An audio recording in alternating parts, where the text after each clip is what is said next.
Being a racer takes a certain kind of person. The willingness to take calculated risks is what separates the decent from the truly great. That willingness is also a key personality trait in smugglers. Racers and smugglers have a lot in common, and psychology can prove it. According to a study done by the New York Times, some of the main traits that determine how successful a racer can be are dominance, self-sufficiency, and relaxation. A racer needs to be assertive, both when driving and off the track. If a driver is unsure of how their car is performing, they can't relay that to the mechanics.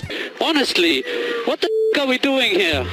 Being self-sufficient is also a critical racing skill. A driver might have an entire team behind them relaying car information and strategy calls, but when the shit hits the fan, the driver will be forced to make tough calls on their own. The same is required of you when you're running contraband. If you're fleeing the cops, you won't succeed if you can't think on your feet. It's also crucial for a driver to keep their head when the heat is on. Racing isn't a very chill activity. Taking turns at 100 miles an hour with cars all around you isn't for people who panic. American racing legend Bobby Rahal once said that emotion is the enemy of the race car driver. Like racing, smuggling also requires that you keep your emotions under control.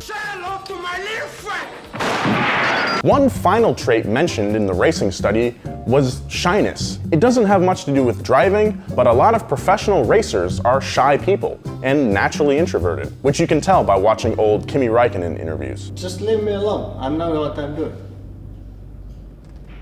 Looking at the two groups and their traits side by side, you might think that smugglers would make great racing drivers.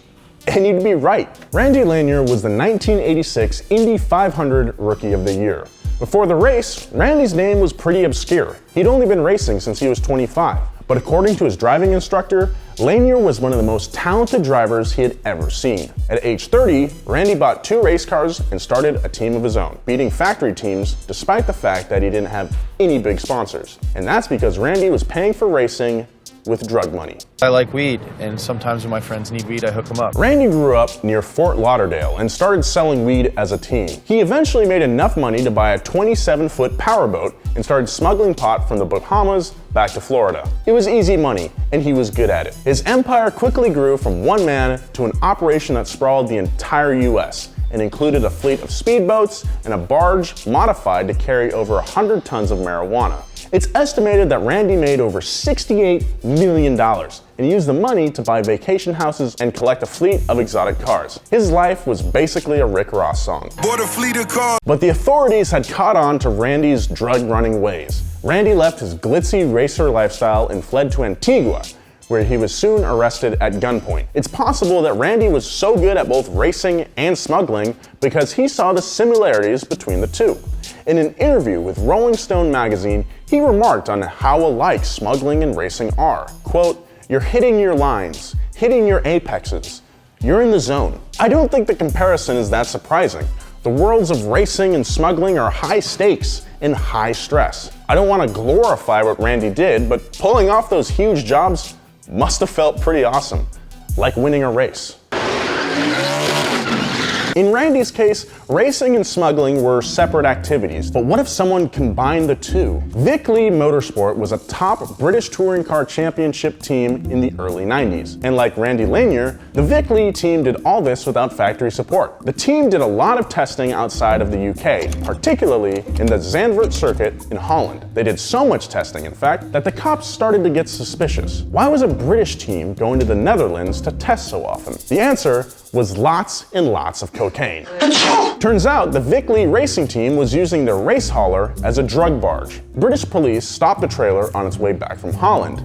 In a secret compartment was nearly 40 kilos of coke. It's so much coke. That's a lot of coke. I think the reality of racing is that it attracts people who are willing to take risks, and nothing demonstrates this better than the inception of America's Top Racing Series. The 18th Amendment made the production and sale of liquor illegal in the United States. People started smuggling homemade moonshine in the back of their cars, even going so far as to modify them to make the job easier. They put stiffer suspension in the rear. They took out the rear seats to hold more product. and they put bigger engines under the hood so they could outrun the cops. The Moonshine Runners were basically building race cars, and it didn't take long for them to start pitting their custom builds against each other in unofficial contests. Even after Prohibition ended, they were still racing their cars, but a guy named Bill France wanted some organization. The National Association for Stock Car Auto Racing was founded in December of 1947. NASCAR was built from smuggling. Racers aren't more likely to be criminals than any other athlete,